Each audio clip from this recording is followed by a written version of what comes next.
Hi, everyone. I am Hayley Peri, founder and CEO of Dandy J, and I am joined here by Dr. Aly Cohen. Hi, Aly. How are you? Thank you for having me again. Yes, it's a pleasure, and I just really appreciate your time to come and share with us your experience and your knowledge and really your perspective as a scientist. So, with that, I would love for you to share with the audience like what it is that you do on a daily basis, a little bit about your background before we get into our today's topic. So thank you for having me. I always love sharing and educating audiences, no matter who they are and what they are, and high school and college. So that's something I just loved to do. And so thank you for having me to talk about drinking water, which is actually one of my most critical topics, the one I spend the most time lecturing on, believe it or not, which has really taken off. So I'm as background for your audience, in case they're not aware, I'm a internist, board certified internist, rheumatologist, and integrative medicine specialist. So that's a board certification as well. But I'm also an environmental health specialist, which is essentially understanding. It took me many years to understand the full range of how environment affects human health. And that not only includes chemicals, which is certainly what my books are about, but also things like stress or air quality or synthetic light or synthetic noise, radiation from cell phone technology and those kind of things. So it's anything that really affects the human body from the outside in. And that really frames pretty much everything I do as a physician. And I'm a practicing physician in New Jersey, in Princeton, New Jersey. And all of those fields really, I think, has led to a much more comprehensive way of looking at human health. As opposed to sort of just, a very quick visit, which is usually built around pharmaceuticals and, management of disease instead of prevention.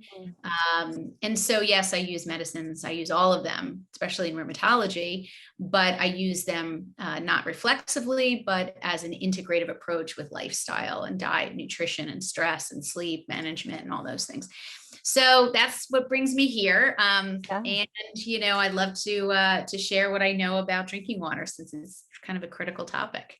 Yes, it's very critical. And my audience is really in the beauty industry, and we focus on like formulations, creation of product. And this topic of clean beauty has been around for a few years, and I think we're still struggling as an industry to understand exactly what that means, why it's important, and the history of it. And so drinking water is something, as a professional on the West Coast working in California, we have Proposition 65, which is a law or an act that was passed specifically about the drinking water. And I did have one more question, though, before we kind of launch into that. As you are an integrative doctor and your background is in rheumatology, can you share with us what you study in rheumatology, just for those who aren't familiar, and because I think that's really important. Yeah, rheumatology was always a field that was based or built around joints of the human body that hurt. So it was kind of a field that started very narrow, and it has since expanded into a lot of different areas. But we also, rheumatologists often regularly manage autoimmune diseases, which when the human body turns against itself, and it's autoimmune, meaning the immune system is attacking some portion of the human body so it's kind of a dysregulation. So that's one area, which is including lupus and rheumatoid. But integrative medicine, from what I've been trained, I can also, manage Crohn's disease, which is generally in gastroenterology area, but from an integrative medicine perspective, there's tons that you can do. So, I'm managing autoimmune diseases across the board, from MS to bowel diseases. But rheumatology also manages things like Lyme disease and infectious etiologies from tick-borne illnesses, gout, which is kind of a crystal disease in the body, and there's many types of crystals. Chronic pain, from back pain to ankle sprains and regular joint traumas, but also osteoporosis, things that are quiet and silent, but have real consequences in terms of, osteoporotic fractures. So it's really a very broad area that rheumatology serves. Yeah. And it extends, of course, across to different fields like neurology when it comes to certain things like Lyme disease or infectious disease. But it generally, we cover quite a bit, and we get a lot of weird stuff that involves a lot of different systems. So so that's what I do in that world. It is. It's very broad. And I think as you were talking, I was thinking like some of those diseases are genetic, but a lot of them aren't. Right. Mechanical, right. Some mechanical injuries, sprains, strains, regular aging like osteoarthritis, which is just getting older and wearing down your cartilage pads between your joints. But then there are just weird stuff like things that develop as a rash that involve muscle pain or achiness. And then there may be a systemic issue, like an autoimmune disease or some type of infectious disease, or it may be something that we divide and conquer. We say, oh, the rash is from this, and oh, the joint pain maybe from doing too much exercise this weekend or so. So it's a real gestalt of how to separate serious, scary stuff from sort of the mundane wear and tear of life. And that's kind of a little bit of an art at this point. Yeah. Well, then tell us how safe drinking water fits into that. You did write a book. It's called Non-Toxic, The Guide to Living Healthy in a Chemical World. And I did flag, it's chapter 5, where you talk about what is really in our drinking water. So I would love to hear like the inspiration behind this chapter. And as you say, this has become one of the topics that you are well known for. And so please share with us the inspiration and then why it's so popular.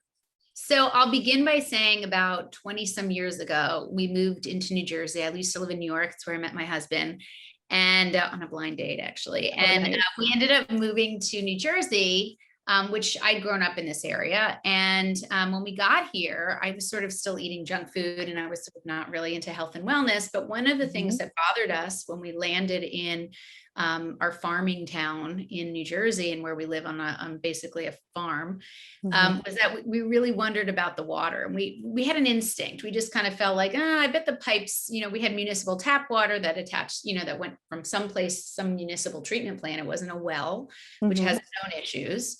But we knew it came from a treatment plant. We just kind of figured there must be a break in the pipe somewhere, or, we knew it couldn't be perfect water, and so we did, bottled water for years, and we would lug them home.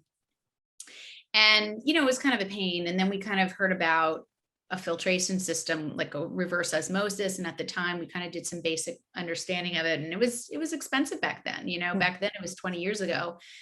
So we put one in and kept eating our Oreos. I did, and my Cheese Whiz and all that stuff. So that was one thing we got right back then. And then we started having kids and all that stuff. And I look back today and I say, like, that was like the greatest thing I ever did for my body, even though I was still eating Cheez Whiz and Oreos. It was just one of those things now that I can appreciate having done right, even though it wasn't really based on too much science. It was sort of an instinct. And I definitely want people to think about their instincts, because they're often very correct.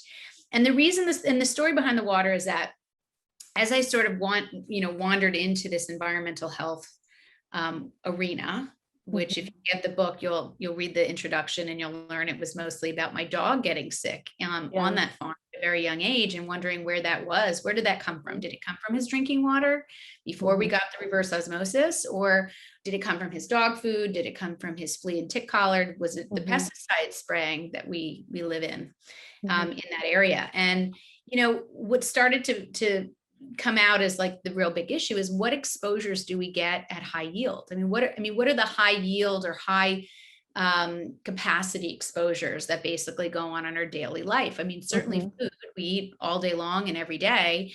But what I realized is that per body mass index, water is actually the most critical substance that we put into our body, because we just need more water than we even need food. We can't survive without water, but for, maybe 3 days, but food we can live without for maybe a month, like a week or 2, or even 3. So the idea was, I didn't know what we were drinking. I didn't quite understand it. I knew bottles were maybe better, but then I wasn't quite sure about the plastic chemicals in them, Mhm. especially in the heat where they're probably stored and transported in heat. And then I realized that, we just drink so much of it on a daily basis. We have to get this right. Because if you're loading in at low doses, very, very harmful, contaminants, but even at low doses over time, you're building up an exposure level that adds up. Yeah. And so that's kind of how I sort of, out of all of the topics that I ended up researching for this book, along with my co-author, water really still stands out as the most important thing to me. Okay. So that's really risen to the top as in terms of volume of what we're exposed to, what we take. That really is the big issue, especially for children. I mean, when you look at body mass index, adults consume liquids at a very different rate per body mass index than children. Same with air quality. So really young kids, pets, like in my case, these are the creatures that we need to think about and try to protect. Okay. And just from a biological perspective, our composition by water is about 60%. Yeah, it ranges.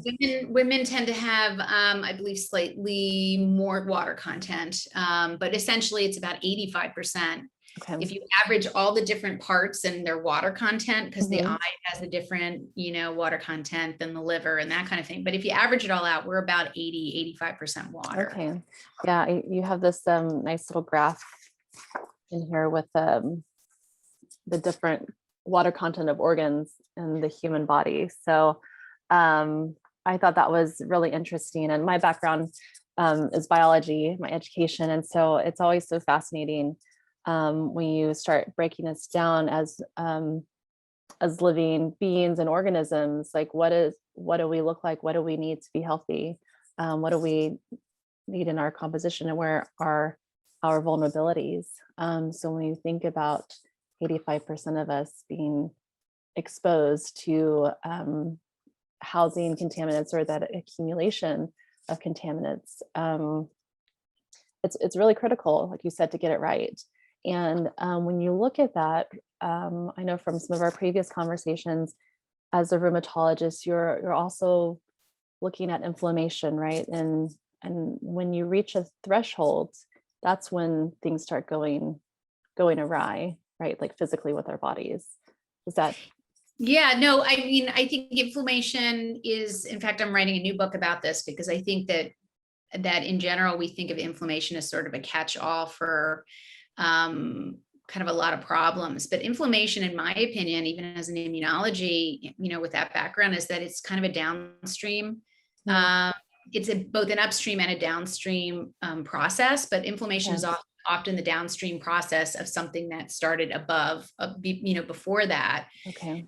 And it's one of those things where if you have enough things affecting the human body negatively, you're going to start having inflammatory markers that are indicative of disease process. So, if you take away those exposures that we know are irritative to the body, then you can often decrease the risk for downstream inflammation, is the way I try to present it. Now, there is inflammation that causes other problems. That's true. But I want people to know that in general, the human immune system is so complex, and depending on which disease we're talking about, even depending on which chemicals we're talking about, affects the immune system at this rate that we know of very differently. And there's more science that's coming out, but we have a pretty hardy amount of science on this.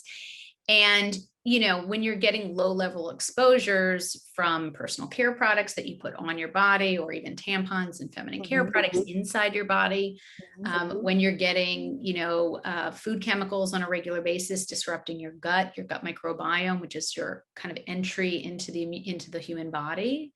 It's the most important immune system, actually, organ, if you could argue, because of its breadth and, its tentacles into the immune system response or not. And then if you're having exposures from stress or poor sleep, we now know that those things do in fact increase the risk for those inflammatory markers, which leads to inflammatory symptoms. Mhm. So, the way I work with patients is that, number one, I have to get a really good history, not just a history that's very basic, because a history that includes where your water comes from. What do you drink all day? What containers do you carry it in? What's your cookware like? Do you use lawn and garden sprays and services with pesticides? Is your home, how old is your home? Do you have lead paint? These are all components of exposure that contribute to a lot of symptoms. Mhm. Any of them overlap. So teasing a good history, getting a good history to tease out upstream exposures is really something that takes time. And it's unfortunately not really taught in med school. I mean, I always kind of bash the system, but not the doctors, because I think doctors, we all learn what we're taught, and, we're pretty proud of what we learn in school. But if they're not teaching subjects that are so pertinent and practical to everyday life and health, then I think we're missing something.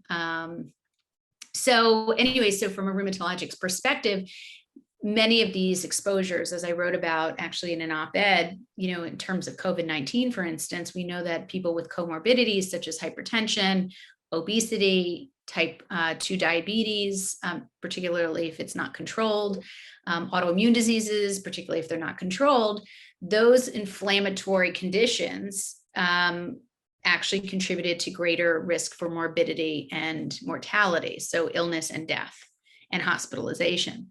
And since 6 out of 10 people in this country have at least one comorbidity, we're talking about a very sick population that's starting off at an inflammatory level that's priming their system for potential disaster when it comes to any new exposure, particularly an infectious exposure as risky and contagious as COVID. So it's about taking that person's picture and trying to knock down all the things that are contributing to their current status of inflammation or illness. Yeah, it's so fascinating to hear your perspective as a doctor and how you assess that. And so I think from the personal care industry and cosmetics industry, we just get the tail end of that, of regulations and the clean beauty movement, and people wanting to clean out their cabinets, their drawers, from products with contaminants in them or toxic chemicals, things like that. So where does the personal care products and cosmetics fit in from your perspective as a doctor when you're talking to patients? So what I learned from some pilot projects that I had done with high school students and kind of understanding the demographics of cosmetic use and personal care use is that on average, we have women who use on average about 12 personal care products per day in a 24-hour period. Men use on average about 6. Maybe they should use more, just kidding. And then we have teenagers that use on average 15, even to 17. So we're talking about, in terms of the work I do with high school students and what I'm hoping to do in the future with curriculum, is that really when you're inundated with exposures every day, starting at a very young age, a number of products that are unregulated with contaminants that are known to be endocrine disruptors, you're really starting off young people's lives with a lot of exposure to things that are just going to continue in terms of potential risk for inflammatory conditions. So, my goal is to always, get them as young as possible, but certainly everyone should know, and everyone has the ability to share with their grandkids or their friends or their adult friends, their senior friends. Everyone has an opportunity to reduce these exposures. It's also much cheaper, by the way, if you do less product. Yes. But there's now vetting. I mean, we're starting to see ways to look up your personal care products and check to see, based on a legitimate or vetted rating system, where that product stands in terms of the number of ingredients that, may or may not be revealed, because of course it's not required by manufacturing to reveal those chemical ingredients. It often has to be done by a third party academic, group. But it also allows, young people, like I do with my kids, I toss products at them, from big box stores that they recognize and know. And I say, let's look them up. Tell me what you see. Tell me what's in those products. Tell me an option that's better. And I think when kids and adults and anyone has the ability to choose based on their own research and figuring it out based on a vetted app, I think then that makes them have skin in the game.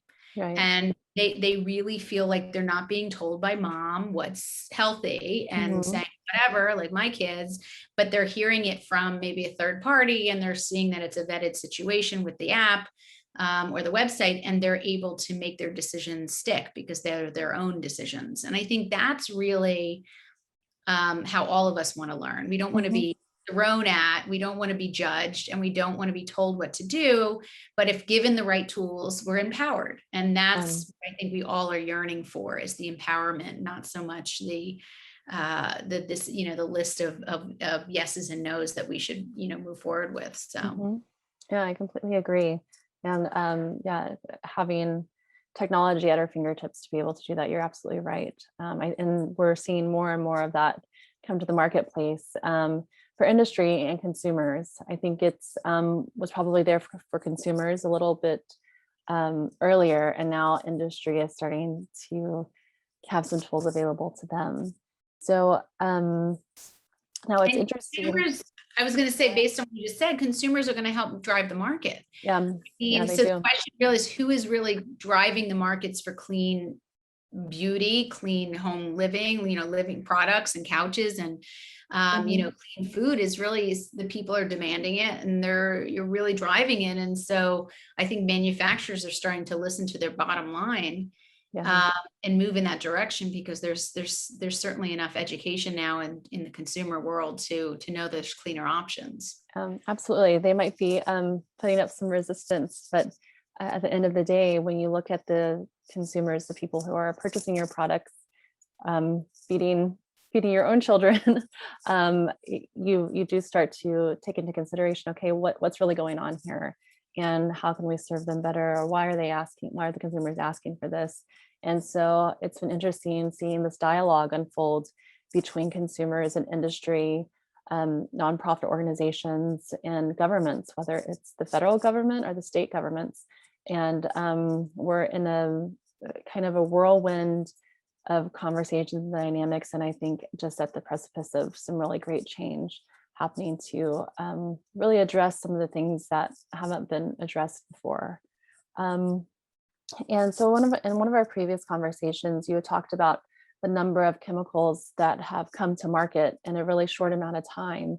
And so when we think about those numbers, and how many is it? It's like 200,000 chemicals or something that are well, so as of, I guess the writing of the book, there's about 1,000 new chemicals that are added per year. And there's about 15 new polymers that are patented per week. So the number isn't stopping. Total, I would guesstimate there's about 95,000. I think when I wrote the book, within the last 3 years, it was at 90,000. So 95,000 chemicals added to the human experience over just about 100 years is really what shocks me, and is really the basis of my future writing is how the human body can manage that. And, I talk a lot about anthropology. That was my training in college, and the smart human, which is my platform that I started out of frustration with this whole system of poor regulation.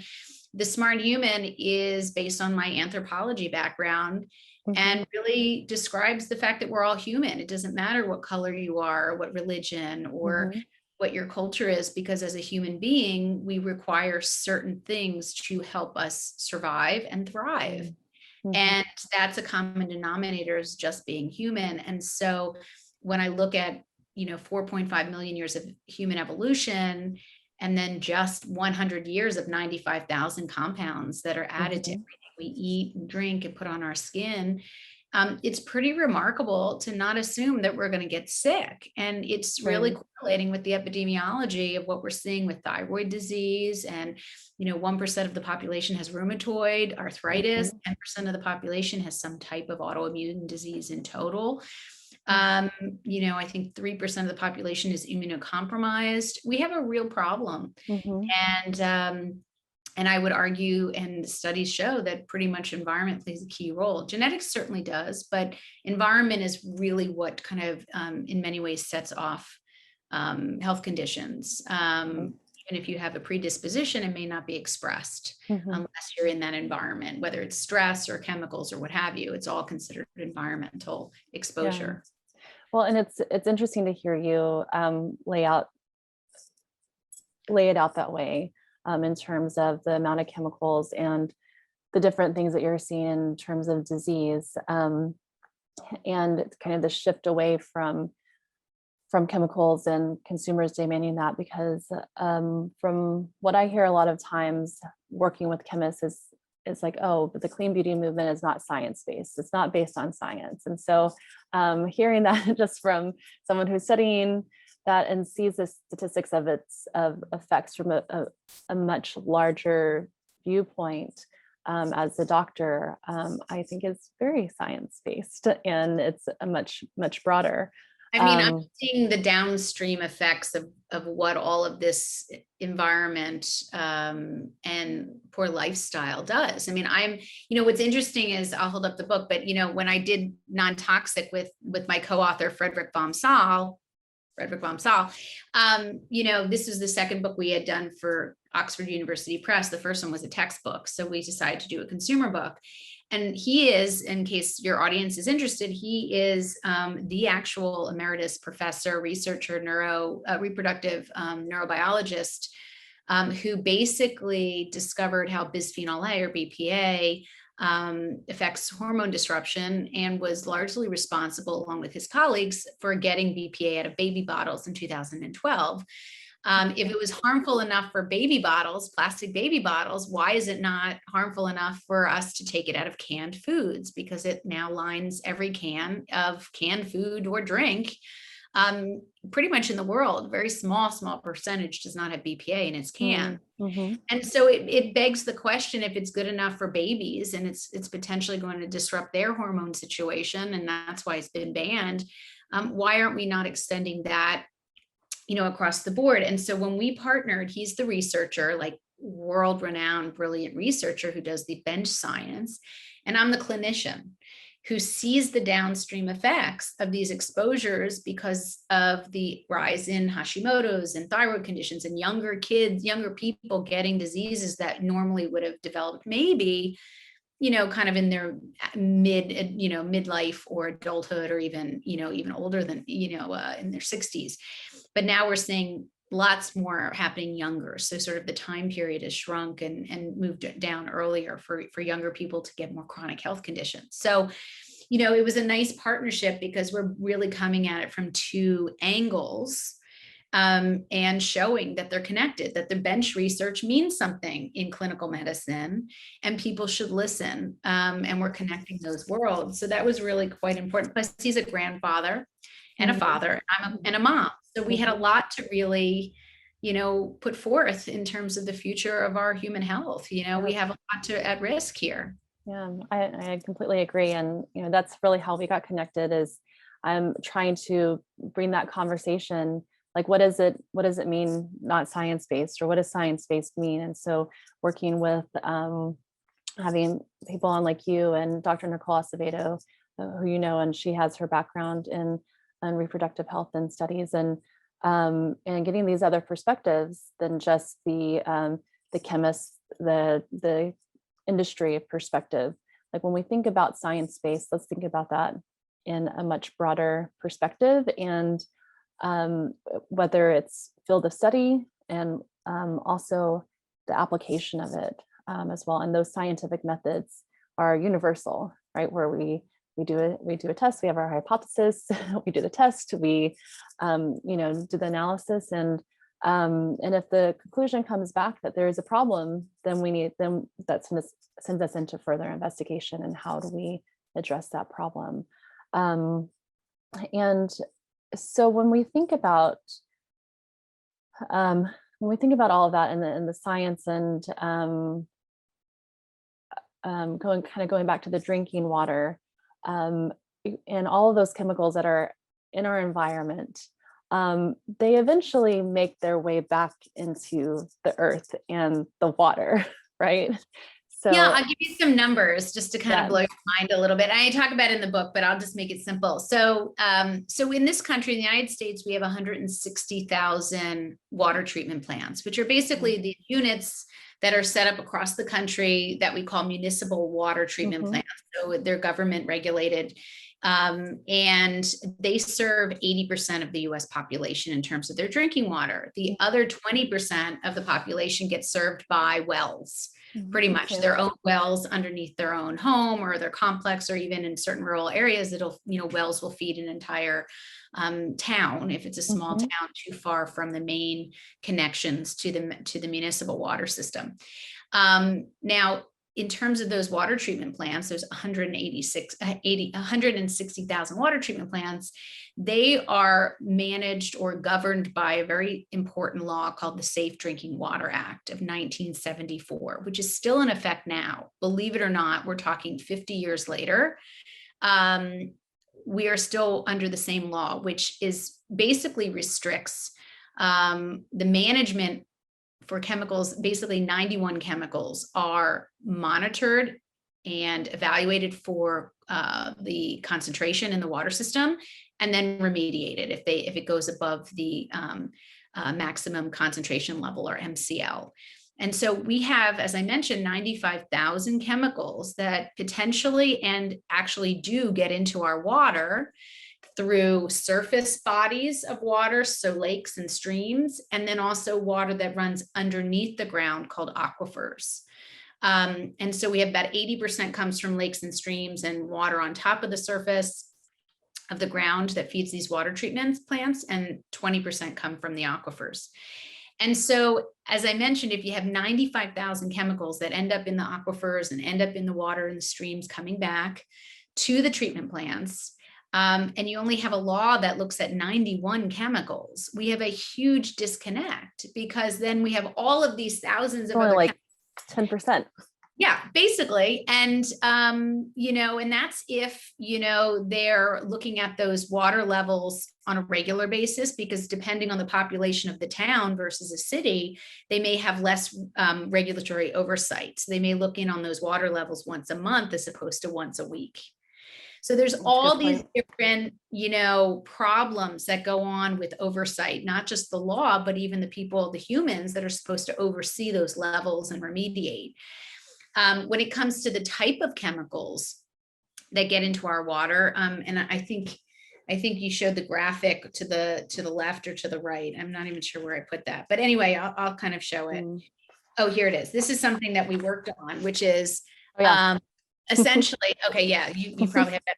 Anyway, it basically, we're trying to show people what gets into our water. I mean, really, logistically and quite frankly, regularly gets into our water. And some of those things are, you would consider, wow, but manufacturing runoff, things that get dumped into lakes and streams, maybe that they shouldn't, or that there's an allowable level of dumping. But we also have fertilizers, and that just runs off of farming. We have, dead animals. We have waste from animals. We have gasoline leaks. We have things like sewage. People don't realize that sewage is recycled back into drinking water. I mean, I know that's hard for people to believe, but medications that end up in our toilets that we're on, like, oral contraceptives and antipsychotics and antihypertensive medicines, all can go cycle right back into the water system, and they are not removed. These are not included in those 91 chemicals that are incredible. It's incredible. I mean, and the list just goes on and on. And what's really scary, even to add to that, and then I'll tell you the solution, because I always like to tell people that there is a solution, so don't freak out and go drink. But on top of all that, as we have sort of climate change and tornadoes and flooding, all of those natural disasters actually contribute to worse water quality. Especially to areas that, where there's environmental injustice and downstream really harmful stuff going on in terms of poor populations and socioeconomic areas that are really downtrodden. So we're talking about a lot of change that's going on, even with climate change and weather patterns that are contributing to spills and overflow of wells that are supposed to be maintained for their issues. So it's a really big problem. And I think we just take water for granted. I mean, I can't tell you how many times growing up, you go to a restaurant and someone puts water on your table and you drink it. And you don't really think where it comes from and where that restaurant is relying on their water. And, it's just really interesting now doing what I'm doing that I think so consciously about water on a regular basis. But anyway, the solution is to filter your water, because you have to do it because no one else is going to do it for you. Yeah. And it's not a complicated system. It's not expensive anymore. For instance, you get carbon filters, which are good and reasonable, like pitchers, depending on what you're trying to remove. Especially like I have college students or people in apartments that are moving around and they don't have time to necessarily put a whole system in. But I encourage them to put in a reverse osmosis that's really well certified. They're about $275 now. I buy mine from California, which is, many of them are certified, but you want ones that are not outsourcing parts to China or India, especially the filtration portion. And so it costs $275 on sale, $150 for a plumber to put it in 1 hour. Because if it takes longer, they've totally taken you, and about $40 a year to change out the cartridges, which if my husband can do it, anybody can do it. So, I mean, it's one of those where it's just not prohibitive anymore to have clean drinking water. And then you can kind of fill up before you leave the house in glass and stainless steel. And pretty much 80% of your water, unless you go out to dinners and enjoy your dinner with whatever water, you can have real control over what you put in your body. Yeah. That's great. And I mean, you have a chart right here that gives a little bit more information that was put together by EWG just on examples of filtration systems for your safe. And there's a variety. Water. Right, exactly. And I wouldn't want people to feel like, they're stressed because they can't afford a reverse osmosis. I'm arguing that any filtration is better than none. And I think it's worth just exploring. But, it turns out that those pitcher filters, because I used to have those for years, where you drop in the little cartridge, number one, they don't cover as much stuff as we now have in our water that we like, depending on the brand and the specs for it. But also they add up in terms of the cost of those cartridges, and you're almost better off getting an RO filter, reverse osmosis, because the money is up front. And instead of like spread out. So it's something that you can really start to think about being more cost effective in the long run. Yeah. Well, thank you for that solution. And it just kind of going back to the regulation, here in California, we have Proposition 65, and that really looks at projecting the drinking water here and for Californians. And we're looking at reproductive toxicity, carcinogens, endocrine disruptors, and just working in the beauty industry out here, I think that was really the beginning of the mindset and the methodology of looking at any chemicals that we used for the California population. Are we exposing, is anything that we're bringing into the state, is it compliant with Proposition 65? Even though it was for drinking water, it did set that mindset of looking at reproductive toxins, carcinogens, endocrine disruptors. And so I think it's really fascinating. I do want to drive home that point that having that assessment and looking at that for finished goods and products really did kind of launch the clean beauty movement. And then when you're thinking about it in terms of just something very simple, everyday drinking water, it does add up. So do you have any thoughts on, I know that you mentioned the Prop 65 in the book. It's funny because I haven't looked at this in a little while, and I'm a mom, so my brain is completely fried, but I'll read, a little bit of what I wrote in the book, because I did have a section on definitions and kind of really high yield information for people to just get right to the questions they had and definitions. So Prop 65, it's known as the Safe Drinking Water and Toxic Enforcement Act of 1986 that started, as you mentioned, in California, which is wonderful because California did set the precedent for the rest of the country. I mean, we know that Europe and Canada have a much more rigorous way of looking at their chemicals, their chemical assessments. They have, I think they've removed 1,200 chemicals on average more than the US has, which the US hasn't removed any chemicals since 1976 from TSCA, the Toxic Substance Control Act. So, we know other countries are doing this better. But California leads the way in terms of their aggressive measures to manage environment, particularly water. And so, as you said, it began to protect water, drinking water, but it's kind of moved on to sort of encompass other chemicals in products, not just water. And there's now really an available official list of these substances that are considered harmful to human health. And you can look them up. And basically, you can look up Prop 65 list of toxic chemicals, essentially. And you can they even have, interesting, when I went to Disneyland in California a few years back, our hotel had a sign that said, there are chemicals and products in this hotel that do not comply with Prop 65. Right. Meaning that they were calling themselves out for having some toxic chemicals. And I'm like, well, do I really want to stay here? Or, I mean, we don't know which products. It was really interesting. I took a bunch of pictures, but I guess they're required to say that, but they're not required to remediate it. So there has to be a warning label. Right. A warning label without, a requirement to remove those chemicals. It's a start. It's a good start because I think people are getting savvier. But I also think that, if we all followed California's lead, we'd be in a much better place here in New Jersey, which has the highest, autism rate and breast cancer rate in the country and most number of Superfund sites in the country. So, we all have our pickle. But California did it right and has been doing a lot of things right for some time. Just having the warning sign on a product, a lot of the industry moved away from using anything that had a chemical flagged on Prop 65 because they didn't want to have the warning label. So what was that law really changed the industry and set the precedents for, hey, we're not going to use anything that's on the Prop 65 list. One, it takes up precious space on the label that's already like super small.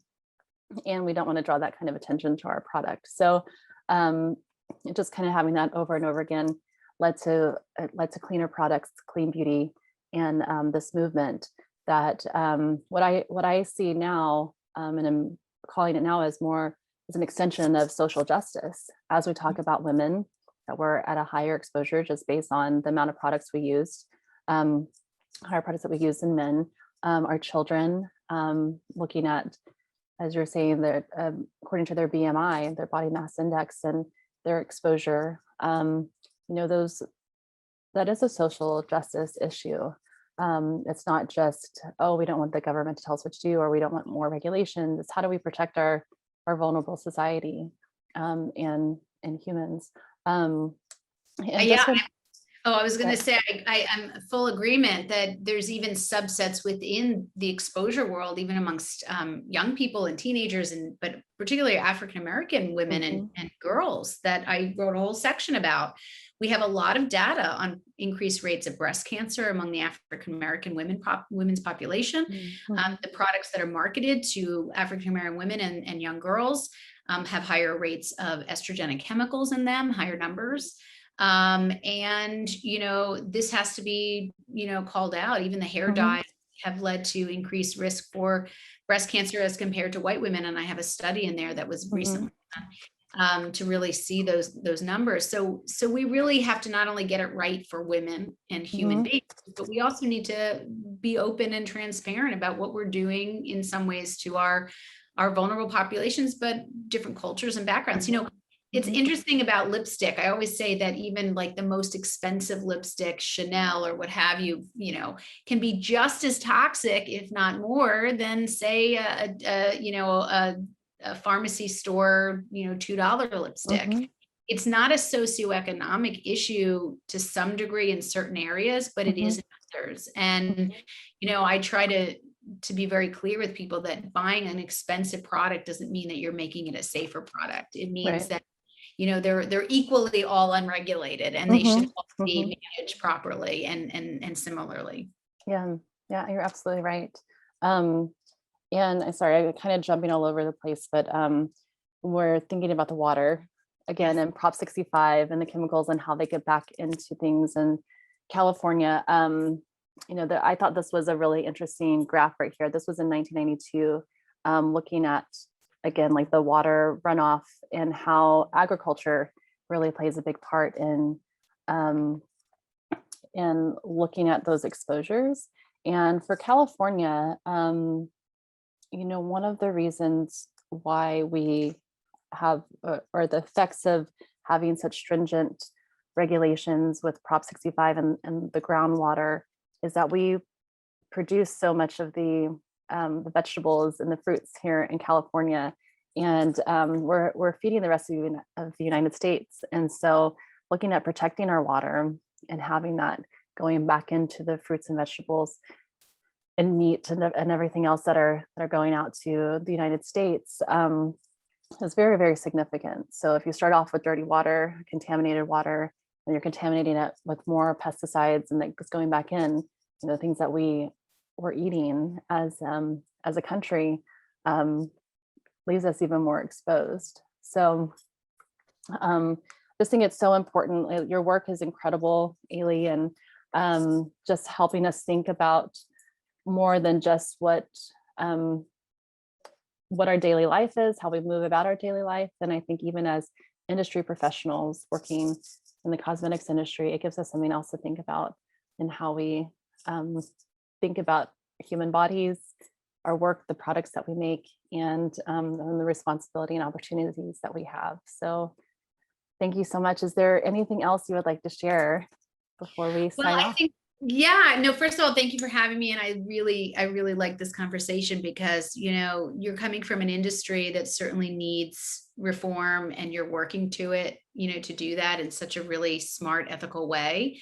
And I do, I look at all these industries that I'm trying to contribute to. So, the fashion industry, and how much water is wasted with dyes and chemicals that goes into the local groundwater that affects the drinking water of all the inhabitants around those, textile industry. And, Mhm. so it is cyclical. And, knowing that about even the municipal tap and well water, how it all comes back to get inside of us, it behooves all of us to really think about what we're putting in terms of pesticides and other things on the food and water, and so that it doesn't get back into our system and our children's bodies. So maybe this opens up people's eyes and gets people more motivated for filtration and that kind of thing. I would encourage anyone listening who wants to learn more about, information, really cool information on nutrition and environmental health and sustainability, to please follow The Smart Human on Facebook,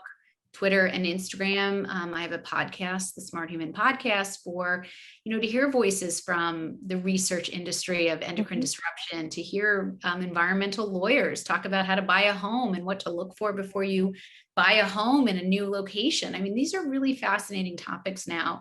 And I want people to understand that those people are out there and give them a voice.